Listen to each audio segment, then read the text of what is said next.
y voy a compartir pantalla.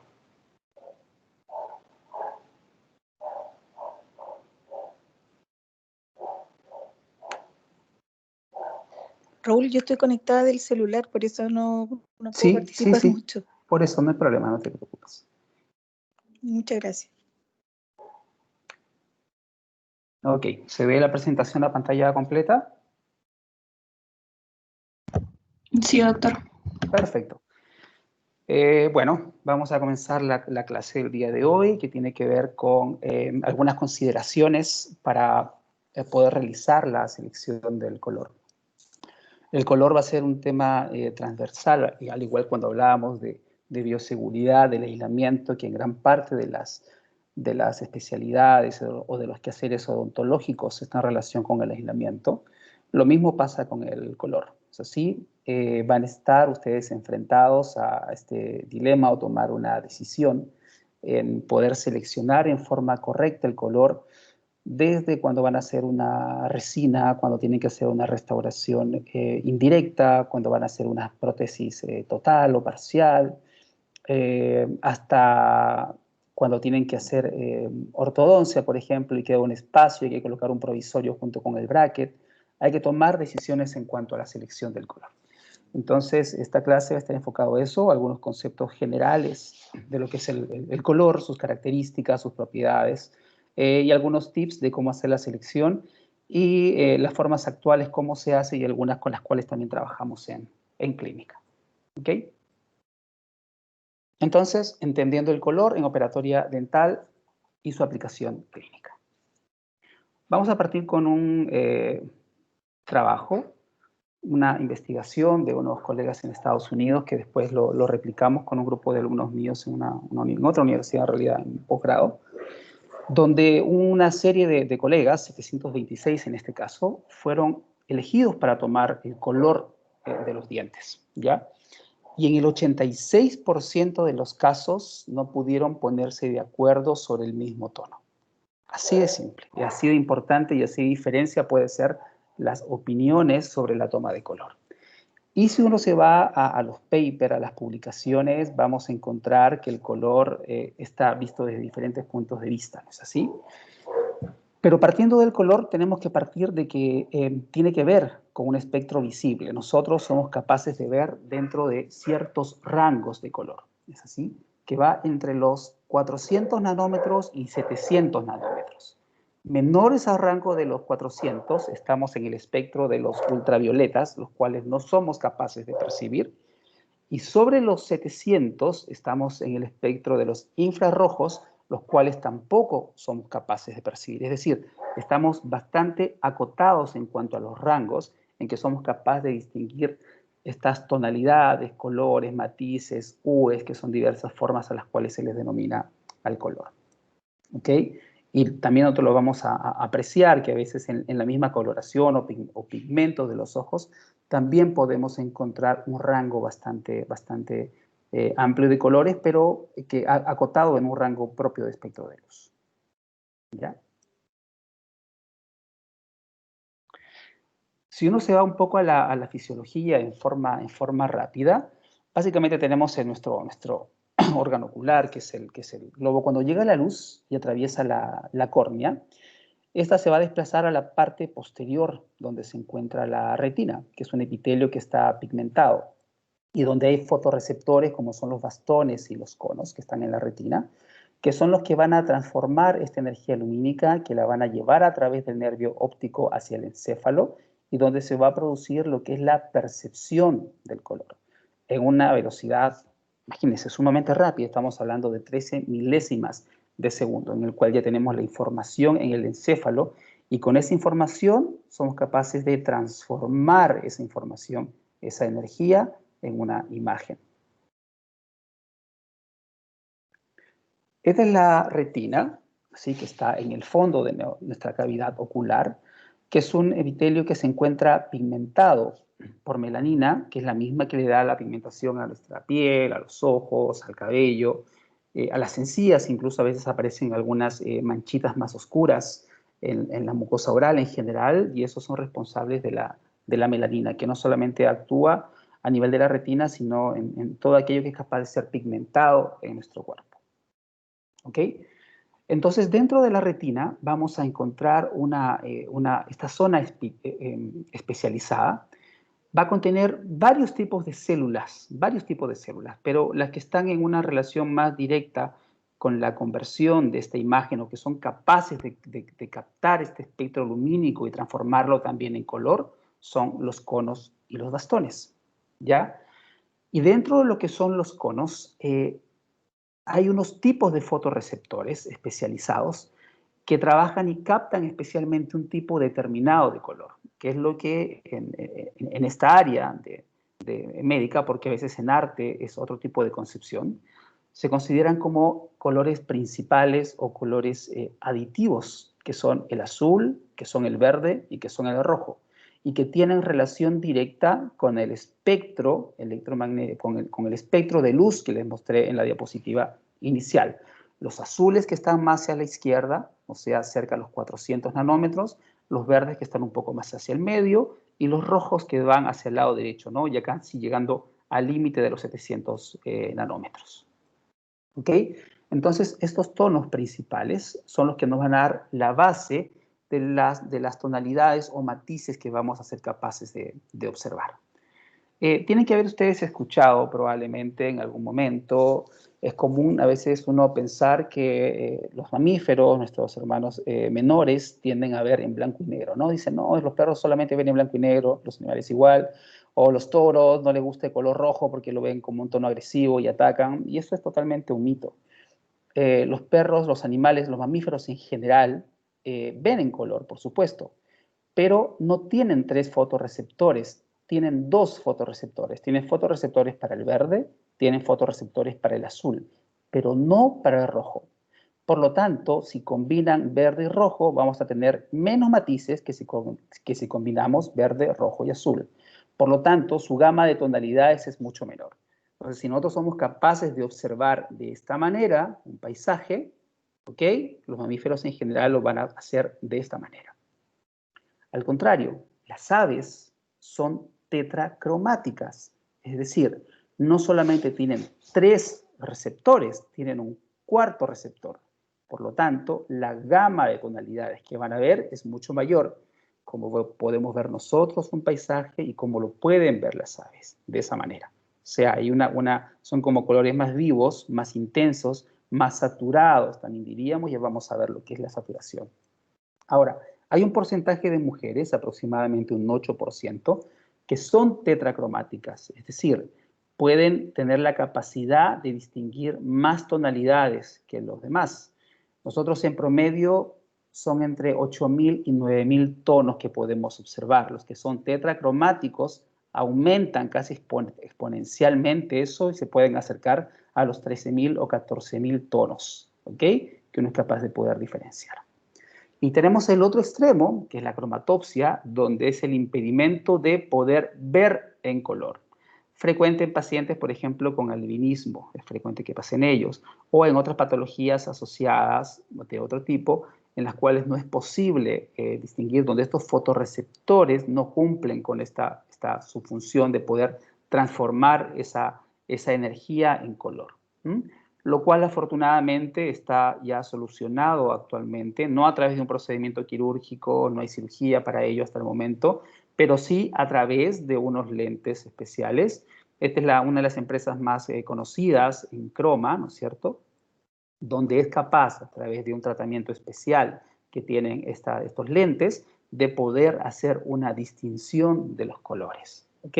Y no sirve solamente para las personas que tienen acromatopsia, sino también aquellas personas donde igual tienen algún u otro grado de alteración de color, donde no pueden distinguir claramente algunas de las tonalidades, entonces esto puede mejorar lo que es su visión en color, ¿ya? Entonces, cuando hablamos de color, hablamos que es una percepción visual. Y cuando hablamos de percepción, significa que hay un tema subjetivo, hay una base objetiva, que es la fisiología, pero también hay un entorno subjetivo de cómo yo puedo percibir o distinguir un color. Y tal es así que esta percepción también uno va a encontrar muchos trabajos asociados donde, por ejemplo, te dice que la percepción del color puede influir en la tristeza de las personas, o que uno puede, si uno extiende el color al ámbito de la personalidad en psicología, podemos ver que hay algunas personas, según estos estudios, que tienden a ver todo más rojo. Lo que uno ve verde, yo lo ve verde rojizo o directamente rojo, y que tiene que ver y puede influenciar en la personalidad y en la hostilidad, ¿no? Por ejemplo. Otros hablan también que el efecto del color en la percepción del dolor, el color duele, la sinestesia y el color. Este es un concepto interesante. La sinestesia es una alteración no patológica en la percepción del color, ya dejando de lado aquellas sustancias psicotrópicas o tipo LSD, o que pueden influenciar y que uno comienza a ver luces. No, aquí no. Aquí no hay nada, ningún fármaco ni estimulante que esté asociado. Simplemente hay personas que son capaces de poder ver en diferentes colores, y no solamente colores, a veces asociar hasta olores o sonidos, ¿ok?, a las letras o a las imágenes. Eso se llama sinestesia, ¿ya? Entonces, esta percepción a veces nos puede jugar malas y esto no tiene que ver ningún efecto de Photoshop, es simplemente percepción visual, ¿no es así? Como nuestros ojos son capaces de poder darle movimiento a una imagen que está fija, o hacer creer que un color es gris cuando el entorno cambia, cuando en realidad no es un color gris, es un color mucho más claro. ¿Es así? Más cerca al tono de los blancos. ¿Ya? Entonces, generalmente, la división que se hace es para un efecto práctico, pero basado en fisiología y basado en este espectro de luz que somos capaces de ver, en lo que son colores visibles y colores pigmento.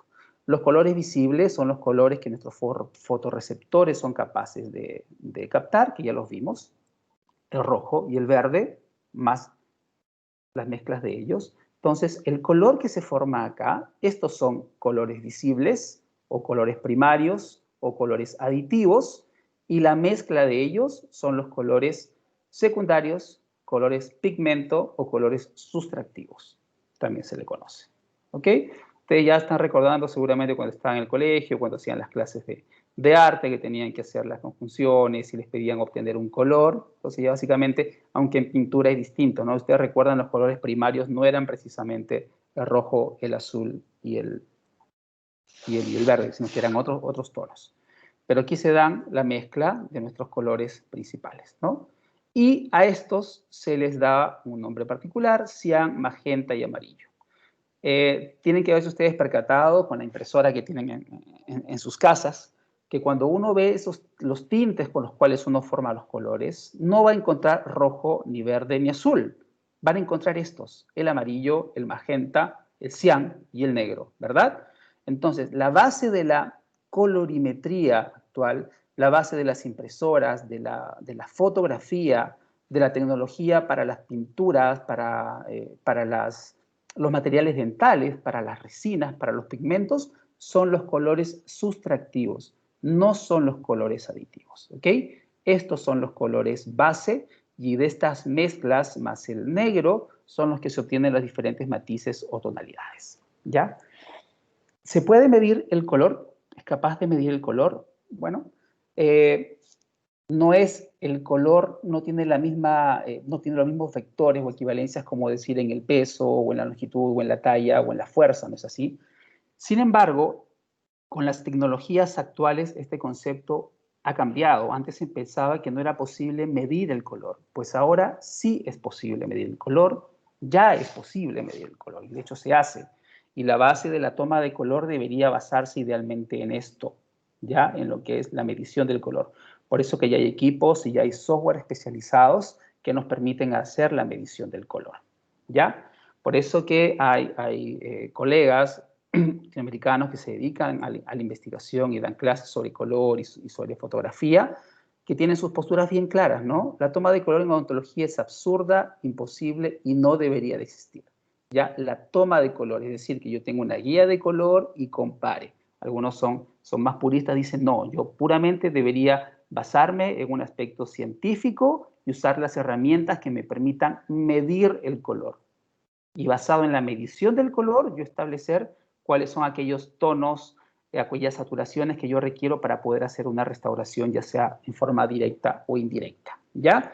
Y en cambio hay otros que prefieren mezclar temas, ¿no? Dice, así es importante la parte visual, pero yo tengo, obviamente, que complementarlo con fotografía, con software de análisis, con equipos destinados a la parte odontológica, como el EasyVita Shape, por ejemplo, hay muchos de ellos, que es un llamado espectrómetro que me permite medir el color y poder establecer, obviamente, y asignarle un número, así como ustedes seguramente han ido a comprar una pintura o han acompañado a sus padres a comprar una pintura, a Home Center, a Easy, y viene cada un código, ¿no es así? Ese código viene relacionado con el tono o el color, y ese ya es un estándar establecido, ¿ok? Entonces uno puede asignarle a un color A2, por decirlo, B2, puede asignarle, y de hecho se hace así, se le asigna un código y un número cuando uno usa un software, ¿ok?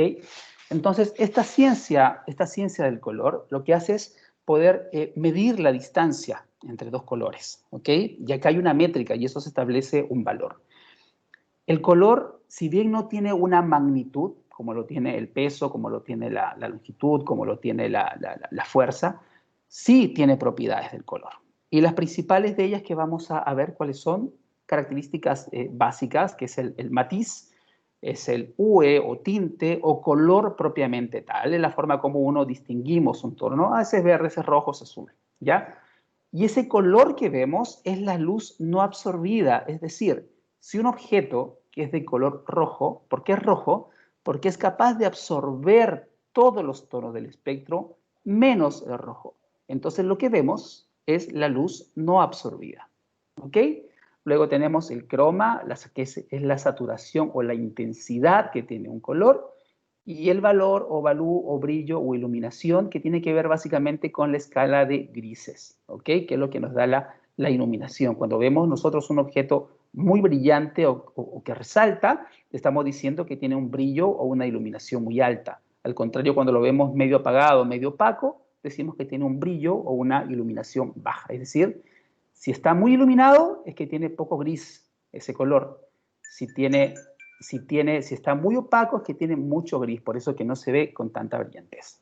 Y el doctor Chan, en el año 98, añade un cuarto nivel o una cuarta propiedad al color, que es la translucidez, que es la capacidad de poder lograr dejar pasar mayor o menor cantidad de luz a un objeto. ¿Ok? Como ustedes lo pueden ver acá. Tenemos un vaso de agua y cuando uno va añadiendo sustancias, esto se va haciendo se va haciendo más translúcido a menos translúcido. Y eso también es importante en odontología, y ustedes lo van a observar en un diente, ¿no? Hay zonas del diente donde hay menos dentina, a nivel del borde incisal, donde tenemos una translucidez mayor porque no tenemos dentina. Mientras más nos vamos hacia cervical, esa translucidez desaparece. ¿Ok? Entonces, cuando hablábamos del matiz, era el color principal, el tono principal. Cuando nos vamos a una guía de colores, no es colorímetro, ese término es incorrecto. Cuando uno ve una guía de colores, voy a tomar el color con el colorímetro, no, eso es incorrecto, se llama guía de color, ¿ok? En esa guía de color van a aparecer una serie de tonos o números. Entonces, generalmente cuando vemos la primera letra, nos vamos a encontrar con A, con B, con C, con D. Esa primera letra es que nos está especificando que estamos dentro de un cierto número de tonos o de colores, ¿ok? Cuando vemos el número que le sigue, tiene que ver con el grado de intensidad del color. Mientras más bajo es el número, es menos saturado, es menos intenso. Mientras va aumentando a 1, el 2, el 3, el 3,5, el 4, es que aumenta el grado de saturación, por ejemplo. ¿Ves? Ustedes ven acá el grado de saturación. Es el mismo tono base, todos estos son A, todos son dentro del colores de los A. Sin embargo, mientras va aumentando el número, va aumentando la saturación, va aumentando la intensidad del color. ¿Ok? Entonces, este matiz, este tinte, es el nombre que le asignamos al color. Un color verde, un color amarillo, un color naranja, rojo, un color magenta, un color cian.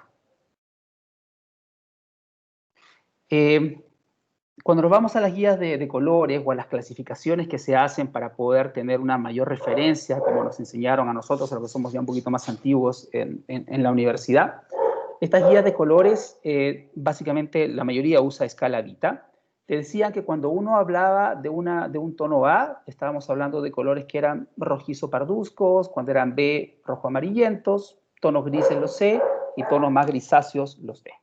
Bueno, cuando ustedes vayan a hacer una escogencia de color, el 72% de ellos aproximadamente van a estar dentro de estos tonos o matices, los A y los B.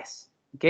Se van a encontrar con C y D ya en dientes que tienen un mayor desgaste, donde ha ido cambiando un poco la estructura del esmalte, donde a lo mejor ya cambió también la cantidad de hidroxiapatita, donde se ha ido perdiendo tejido, en dientes que han ido perdiendo irrigación también, o en aquellos dientes que fueron sometidos a tratamientos de conducto, por ejemplo, donde se van oscureciendo nuestros dientes y van generando otro tipo de tonos. Entonces ahí hablamos que son tonos más grisáceos o amarillo grisáceos o rojizos grisáceos. ¿Ok? Pero entonces una gran parte va a estar orientado entre los tonos A y B. La selección tradicional, como se nos enseñaba, es que tomábamos una guía de color o una guía Vita y comenzamos a seleccionar. ¿Cuál es el problema? ¿Cuál es el problema con estas famosas guías Vita, que muchos de ustedes deben conocerla, u otras guías de color que son hechas con cerámicas?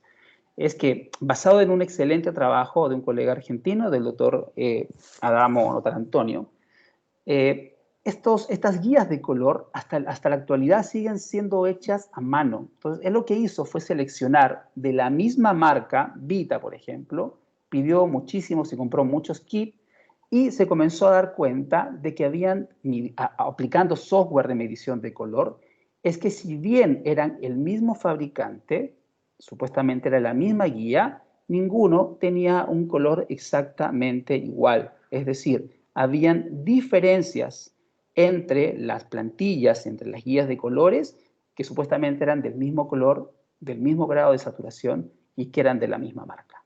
¿Ok? Por eso se establece que esto no debería ser nuestra guía principal, que nos pueda servir de orientación, sí, pero no deberíamos basar nuestra toma de color solamente usando una guía de color. ¿Ya? Hablábamos que la saturación, ya habíamos definido lo que era el matiz, el UE o el tinte, y lo que es la saturación o croma, también llamado, tiene que ver con la intensidad del color. ¿Ok? ¿Cuánto tinte tiene este color?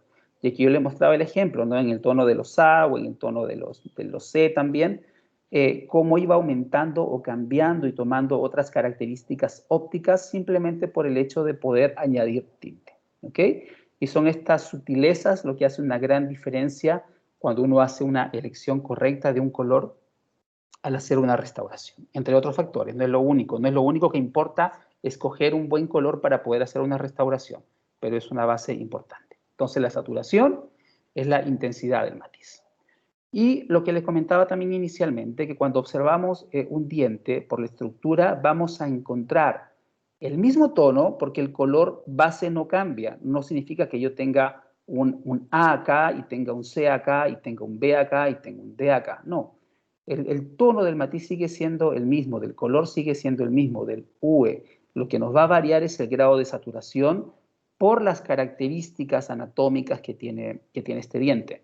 Entonces, en la zona del halo incisal, que es la zona más inferior, que es la zona de unión entre donde termina la dentina y hay esmalte y el borde incisal, vamos a tener mayor grado de translucidez, ¿ok? Por lo tanto, es una zona que tiene un comportamiento óptico distinto a la zona que se acerca más al tercio medio o más aún cuando vamos a la zona incisal. El tono va a seguir siendo el mismo. Esto va a ser A, va a ser A, va a ser A, va a ser A. Pero probablemente que vamos a tener un A1, un A2, podemos tener un A3, A3.5 o un hasta 4 incluso. Por eso es importante tener claro estas diferencias anatómicas para la selección de la intensidad o saturación de nuestro color. Yo no puedo colocar, si voy a hacer una restauración, por ejemplo, de una carilla donde hay que hacer bastante desgaste, probablemente no pueda colocar un A1 en todo porque no se va a ver bien. Voy a tener que trabajar según los tercios. ¿Ok? Y por último, hablamos de la luminosidad, que tiene que ver con la intensidad o brillo o luminosidad. El color puede ser el mismo, la saturación puede ser la misma, pero la luminosidad puede cambiar. Y un ejemplo sencillo de diferenciar esto es aquí. Tenemos el mismo auto, uno en condiciones en que está limpio, otro no tanto, ¿ok? Y uno ve esa diferencia, ¿no es así? Uno podría decir, no, pero son colores distintos, no lo son, tampoco son tonos distintos, tampoco varía la saturación ni la intensidad. Cambia el brillo, esta es una superficie, como está limpia, se va más pulida, por lo tanto, como refleja la luz es totalmente distinto a como tenemos la imagen anterior. Eso es luminosidad, eso es brillo. Y en esta zona es donde más, nosotros hablábamos que los conos eran importantes para diferenciar los matices y los colores. Cuando hablamos de luminosidad, lo que entra en juego mucho más son los bastones, el otro tipo de células especializadas que tienen mayor importancia en poder diferenciar los grises. Y eso tiene que ver con lo que es la iluminación. ¿Ok? Entonces, para homologar el color, es decir, para poder igualar lo que estamos viendo, es un proceso en el cual hacemos una comparación entre el diente que va a ser restaurado o el homólogo, porque si yo voy a restaurar un central y si yo tengo algunas dudas del color, me voy al otro central. Es decir, ese va a ser mi homólogo, ¿no es así? Yo tengo que hacer una comparación. Voy a comparar una muestra y voy a comparar mi diente a ser restaurado. La muestra va a ser mi guía de color, la muestra va a ser la resina.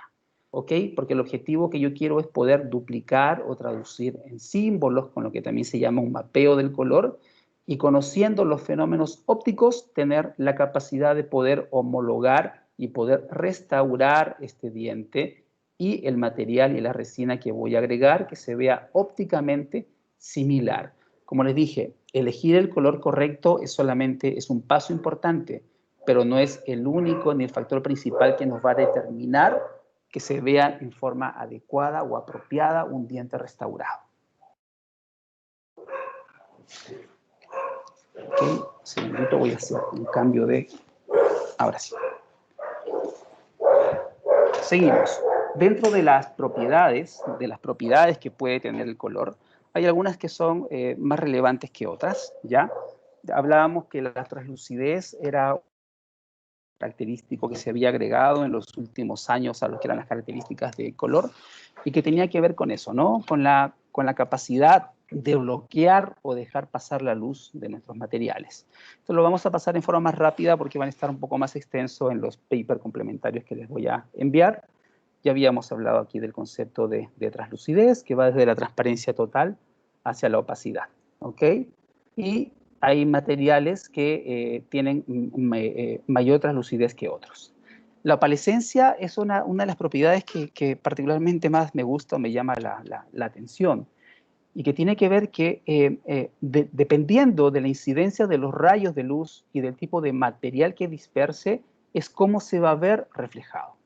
Por ejemplo, cuando el efecto de opalescencia, ¿cómo se ve en el esmalte? En el esmalte, sobre todo en la zona inferior, que es más translúcida porque hay menos dentina, vamos a ver reflejados tonos más azulados. Entonces, dependiendo del tipo de material y de la incidencia del azul y cómo lo veamos, es distinto si vamos a ver un diente por vestibular o si lo vamos a ver por palatino, ese mismo haz de luz se puede ver reflejado como dando zonas en el tono del azul en algunas partes del diente, pero también nos pueden dar tonos en el ámbito de los rojos, ¿ok? Entonces, rayos incidentes, hay rayos que son reflejados, cuando son reflejados nos van a dar tonos azulados, pero hay rayos que van a traspasar, tienen la capacidad de proyectarse hacia la parte posterior y ya no nos van a dar tonos azulados, sino nos van a dar en el otro extremo del espectro de luz, más hacia los rojos. Y ahora lo vamos a observar y va a ser más fácil observarlo acá. Cuando se produce una incidencia de los rayos de luz, ¿ven? Hay algunos rayos de luz que van a ser reflejados cuando, por ejemplo, tocan a nivel de la dentina, en zonas que son más inferiores, donde solamente hay más esmalte. Las propiedades de la hidroxiapatita hacen de que estos rayos de luz sean reflejados y la traducción va a ser en este color más azulado. Pero, sin embargo, van a haber otra cantidad de rayos de luz que van a ser capaces de traspasar la estructura y no se van a reflejar, van a traspasar directamente. Entonces, si después cambiamos la posición del observador y no lo vemos por vestibular, sino que agarramos un espejo, por ejemplo, lo ponemos por palatino, vamos a ver que ya no tenemos tonos azulados, sino que ahora tenemos tonos anaranjados, ¿ok? Más rojizos, más naranjas.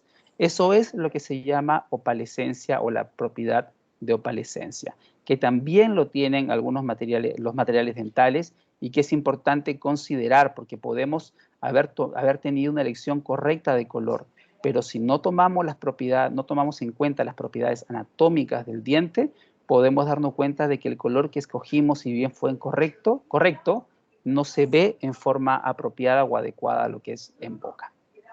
¿Ok?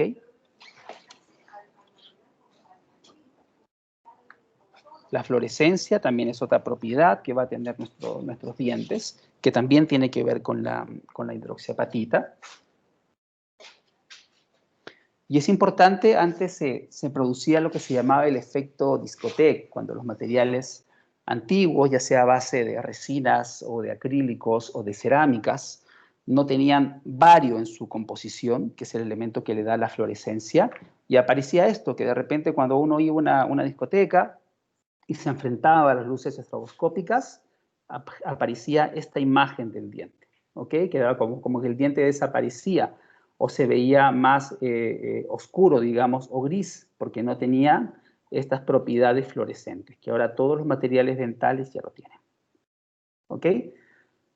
¿Qué es relevante para considerar una buena satisfacción estética cuando uno hace una rehabilitación? No es solamente escoger el color, hay que considerar las propiedades anatómicas del diente, forma, tamaño, textura, translucidez, el conocimiento del material en forma apropiada, ¿ok? Saber si es un material microhíbrido, macrohíbrido, es microhíbrido con nanorrelleno, en fin, todas las variaciones y cómo va evolucionando lo que son la ciencia de los materiales dentales, ¿ok?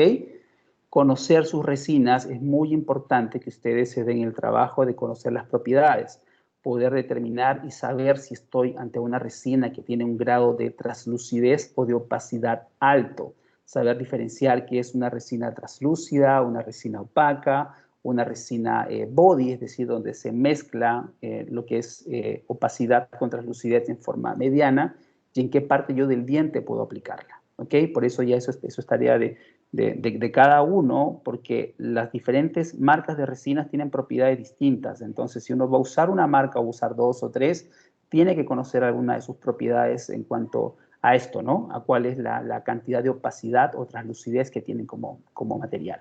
Porque depende de ello también pueden cambiar las técnicas. En algunos casos hay resinas que se comportan mucho mejor si yo trabajo por tercios, de palatino hacia vestibular, y otros donde la construcción tiene que ser a nivel de gingivo incisal. En clínica, los materiales que más van a utilizar, estamos hablando, es con la marca 3M, los Filtex de 250 y 350 son los que van a encontrar. El 250 tiene un poco más de translucidez que el Z350, y el 350 viene en varias presentaciones, como seguramente ustedes ya lo vieron ya en sus clases de materiales dentales. ¿Ok? Importantísimo, la textura, la textura. Si ustedes se dan cuenta, nuestros dientes no son planos. Tienen pequeñas grietas, líneas verticales, halos incisales en los dientes más jóvenes, mamelones también. Y esto es importante por cómo se refleja la luz.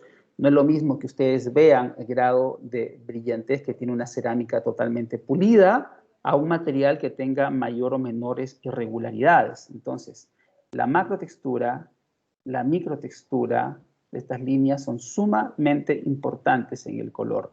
No hay que excederse con el pulido. Si yo dejo totalmente pulido y el homólogo no lo es, porque ya es un diente más envejecido, perdemos todo el trabajo que hicimos en una elección correcta de color. No se va a ver igual. Por eso es importante tener la capacidad de observación del homólogo, ¿ok? Y poder replicar idealmente nuestro proceso de pulido posterior estas características para poder homologar y que se vea estéticamente símil. ¿Ok? Cuando tenemos una superficie pulida, va a ser altamente reflectante, brillante. Una superficie áspera nos va a dar una baja reflectividad. Puede ser que mi elección de color fue correcta, que hice un buen protocolo de hacer la restauración, pero si no tengo cuidado en el pulido o dejé una superficie demasiado áspera, le va a quitar brillo a mi restauración y va a hacer que no se vea igual al diente en el que estoy trabajando, a pesar de que la elección de mi matiz y la elección de mi croma, de mi saturación, fue la adecuada, ¿ok? Entonces, punto muy importante esto, el proceso de pulido que hacemos después de hacer nuestra restauración. Ustedes esto ya lo saben, ya lo han hecho, básicamente es el complemento, solamente para presentar una imagen de todas aquellas opciones que tenemos para poder dar un pulido en forma adecuada, ¿ya? Tenemos factores asimismo que influyen en la selección de color, no los voy a desarrollar acá, se lo voy a enviar igual en el paper complementario que vamos a subir a su plataforma.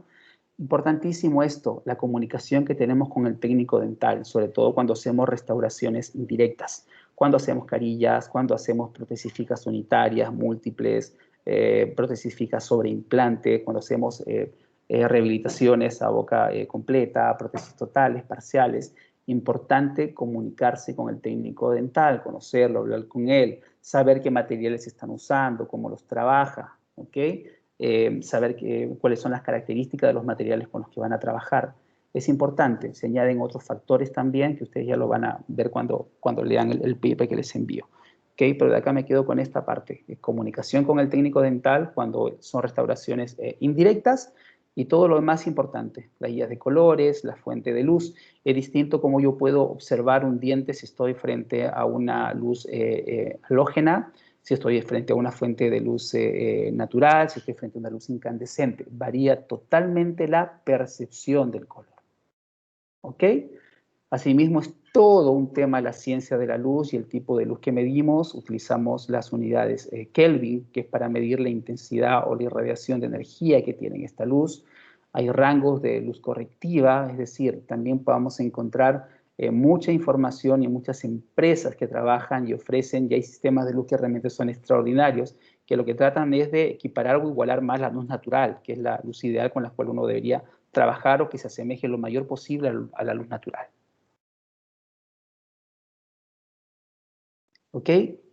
Cuando hagamos restauraciones directas, que es lo que van a hacer en clínica cuando hagamos en operatorio, se realiza una escogencia, es decir, una elección o selección por matiz, es decir, por color. Que yo lo primero que voy a elegir es poder clasificar si el tono o el diente que yo estoy viendo o el homólogo se encuentra dentro de los A, de los B, de los C o de los B. ¿Ya? Eso se llama escogencia por matiz. ¿Ok?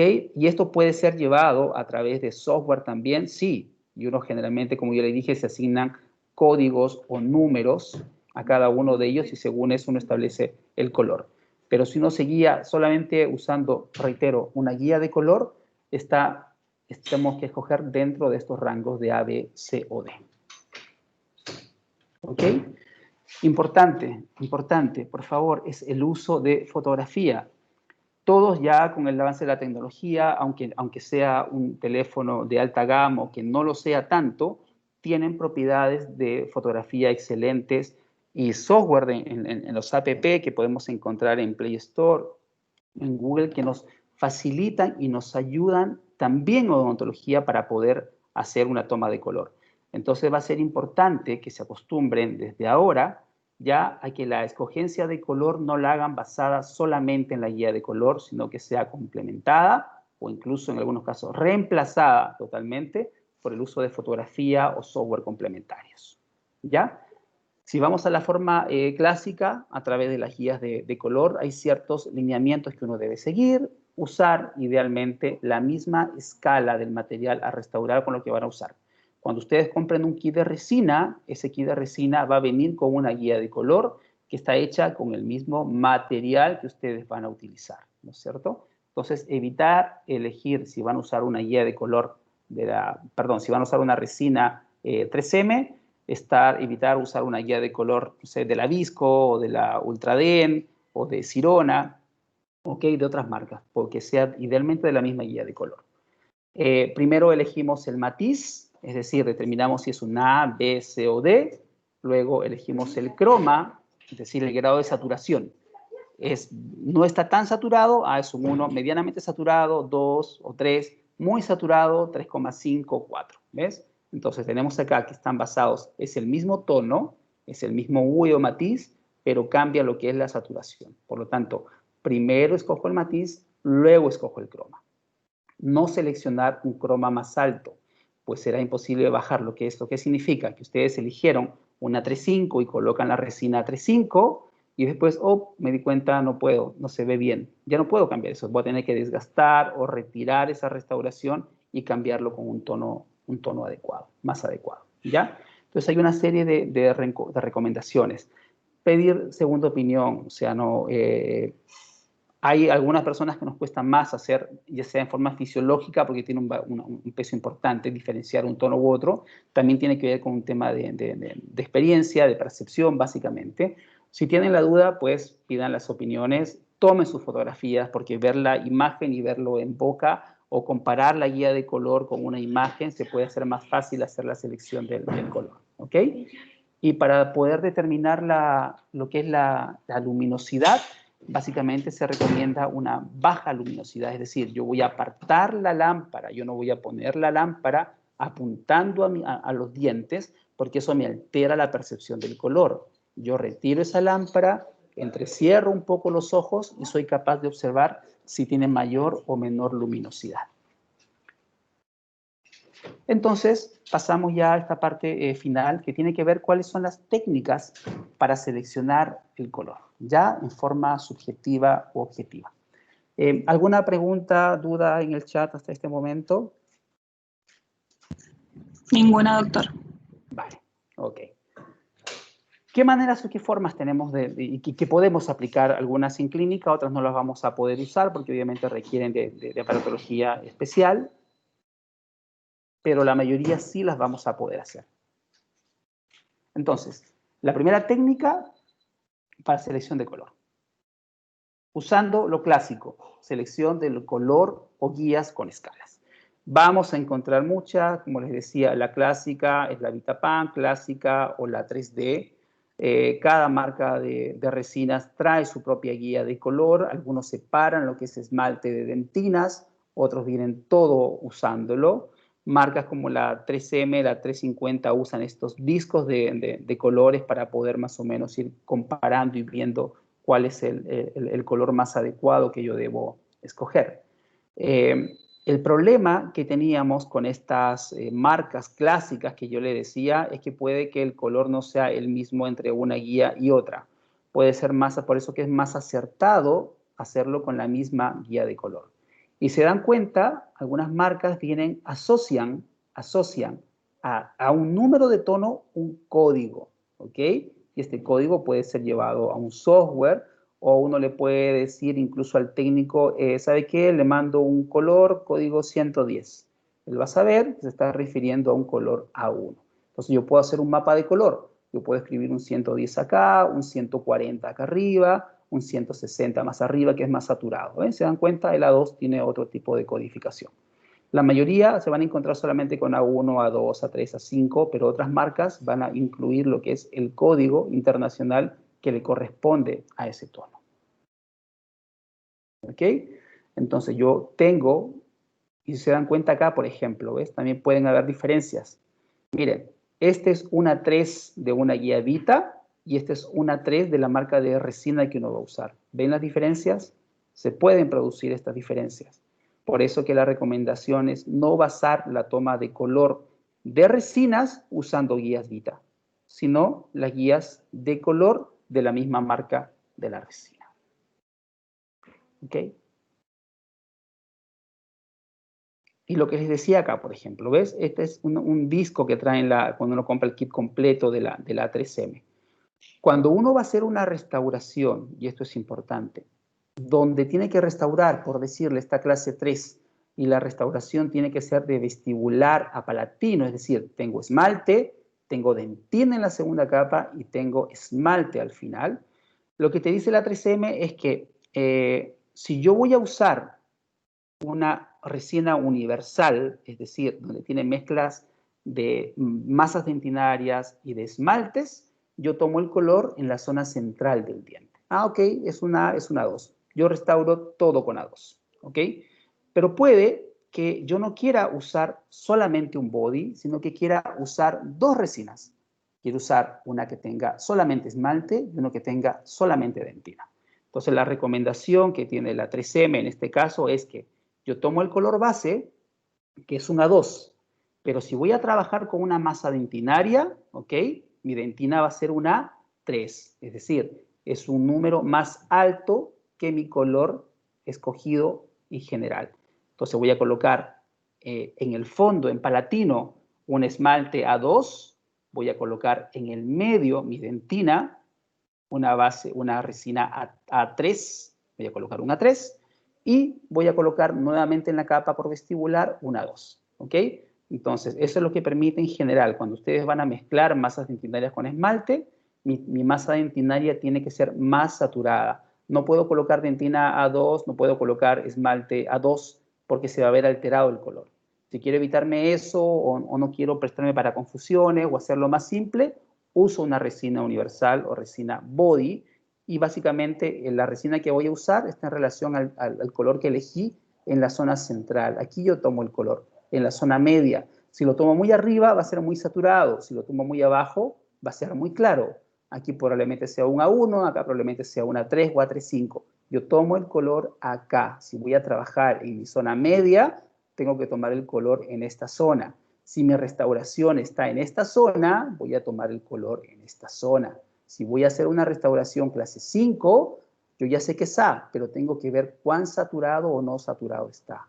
Y elijo acá. Si elijo una 2 para la zona cervical, probablemente no se mimetice en forma adecuada. ¿Ok?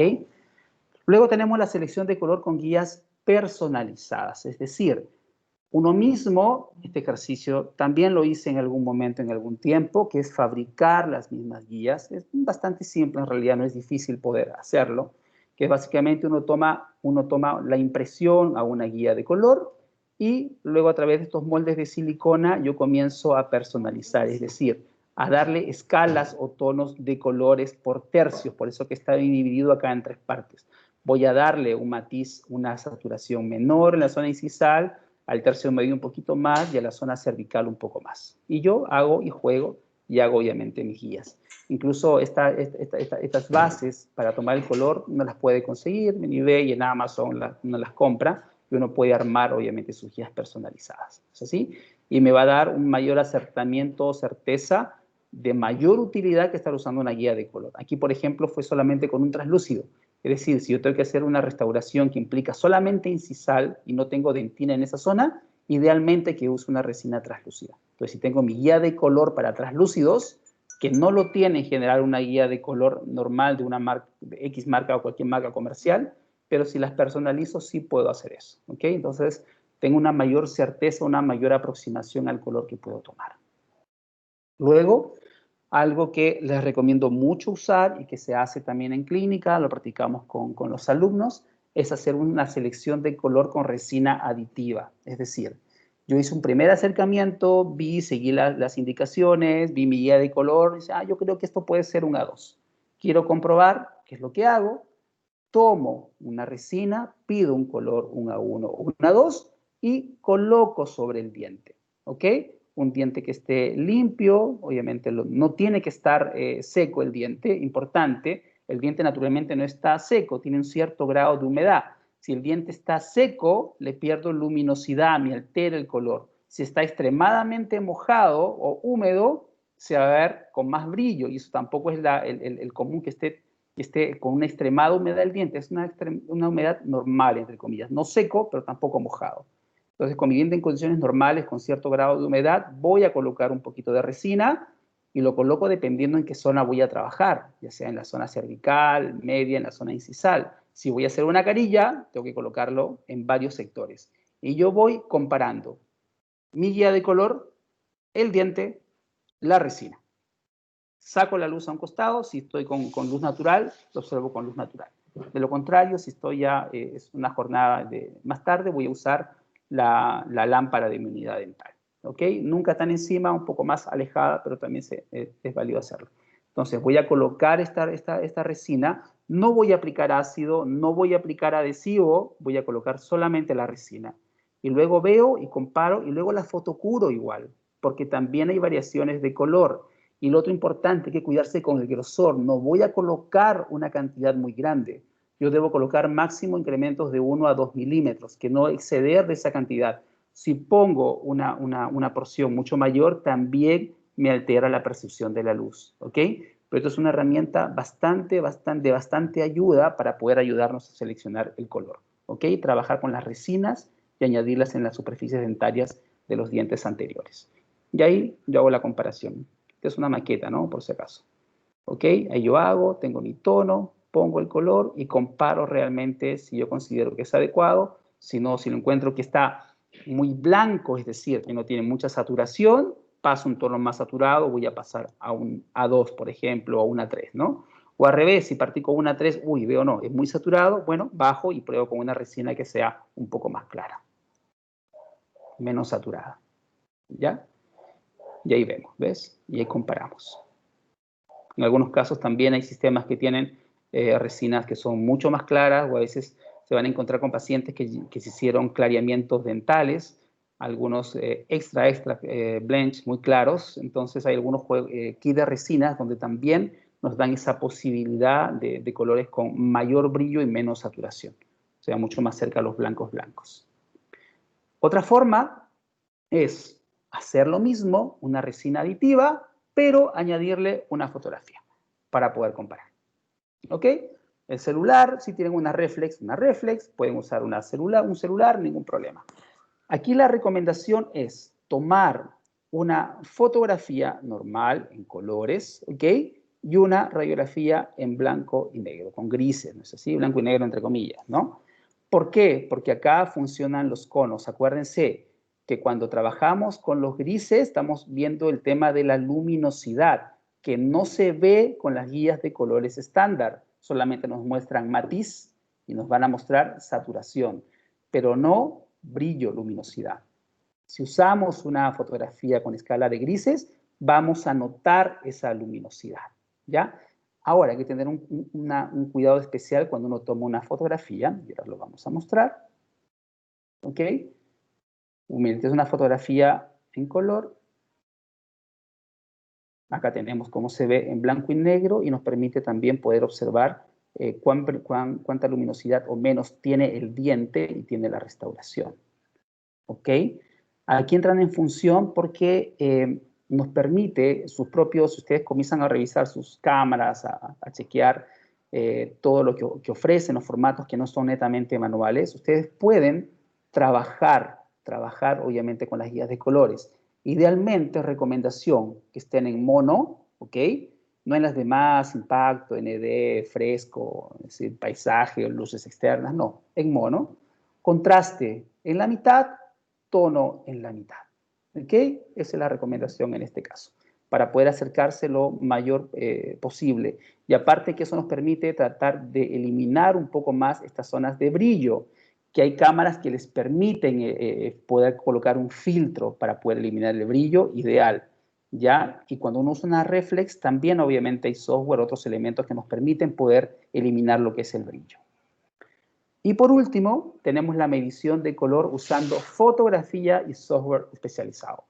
Hay muchos sistemas, ¿ya? Yo uso mucho en general el Adobe Photoshop, porque ya viene con todo el paquete que uno compra el Adobe. También hay obviamente descargas gratuitas que uno puede usar por cierto tiempo, pero hay otros sistemas ya más acabados, como el iLab, como el Matiz, como el Adobe Lightroom, este es del año pasado, que es buenísimo, que nos permite hacer. Esto lo uso en realidad mucho más para lo que son restauraciones indirectas, ¿ok?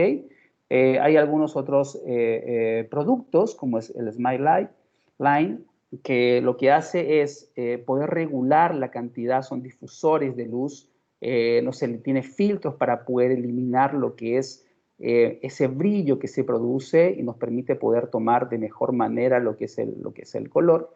Hay algunos análogos también, lo pueden conseguir en el mercado, lo van a encontrar entre 150 y $600 por lo general, algunos un poco más, depende de los accesorios que usen o de las marcas, pero también es un elemento interesante para poder probar los que se dedican a hacer obviamente un poco más de odontología estética, un poco más avanzada o diseño digital de sonrisa. Hay que tener estas herramientas. ¿No son fundamentales? No, se pueden hacer sin ello. ¿Ayudan? Sí, ayudan. ¿Ya? Lo que les decía, quiero que vean lo que es una fotografía sin filtro, donde ustedes pueden observar estas lagunas o zonas, ¿no es cierto?, de luz, donde refleja y que me puede hacer cambiar la percepción de luz. Cuando uno usa software para poder medir el color, yo necesito tomar fotos con filtro. Miren, ahí está la diferencia, ¿ya? Venden estos tipos de papelitos o aditivos que nos permiten básicamente centrar los dientes, encuadrar dónde voy a tomar mi imagen, y se le añaden filtros a las cámaras reflex.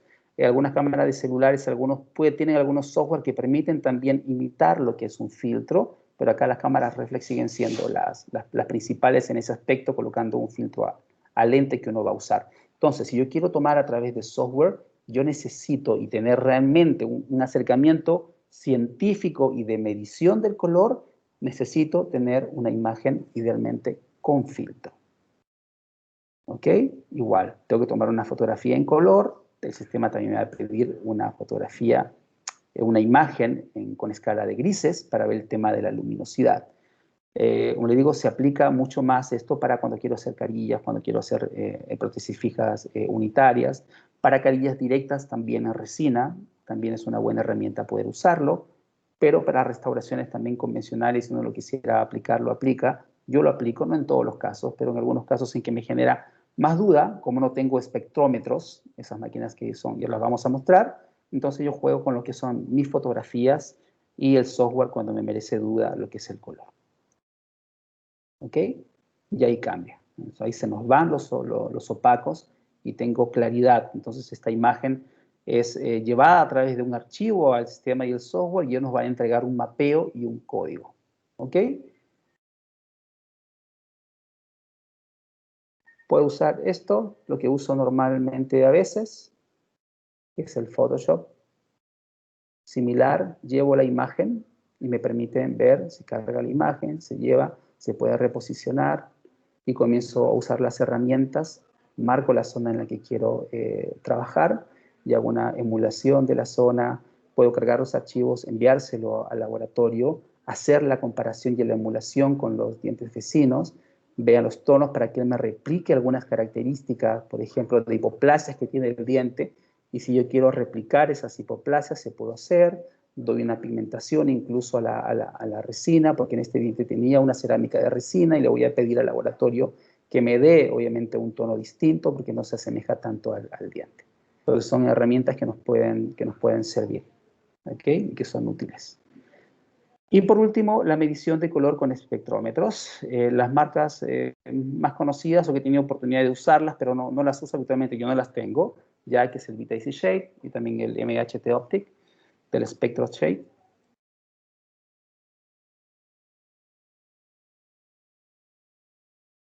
¿Okay? Y que son sistemas. Ahora hay que tener cuidado con estos, porque la mayoría de estos sistemas están ligados a que uses materiales cerámicos de la misma marca. ¿Okay? El Easy Shade es Vita y te va a trabajar, básicamente te obliga a trabajar con Vita. Pero muchas empresas de cerámicas no usan Vita, usan otro tipo de materiales. Entonces hay algunos que son más abiertos o que son capaces de traducir más códigos o identificar diferentes.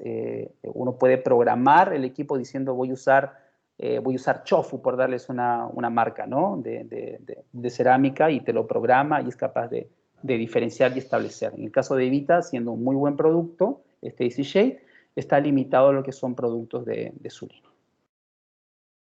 ¿Ok? Y eso. Sé que es bastante información, pero considero que la clase está, entre comillas, bastante amigable para poder entender los conceptos. Lo vamos a complementar mejor con la información que se les va a enviar a través del PDF. ¿Dudas, preguntas, dudas en general? ¿Quedaron en general claros los conceptos?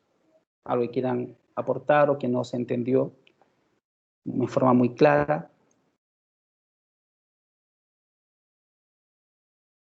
¿Alguna pregunta o consulta en el chat? ¿Ya? No, doctor, no hay nada. Perfecto. Ok, entonces, como le digo, voy a subir las clases. Voy a parar la grabación primero.